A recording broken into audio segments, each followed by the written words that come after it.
एक खूबसूरत सुबह नची खेलने के लिए बाग में आई।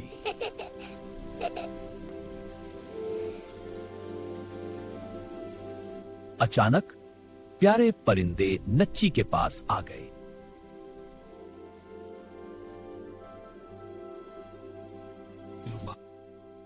नच्ची ने मोहब्बत से हाथ बढ़ाया और एक परिंदा उसका दोस्त बन गया। फिर सबने मिलकर खेलना और नाचना शुरू किया। चलो परिंदों, मेरे साथ नचो। मजा आ रहा है। वो लम्हा खुशियों से भरा हुआ था।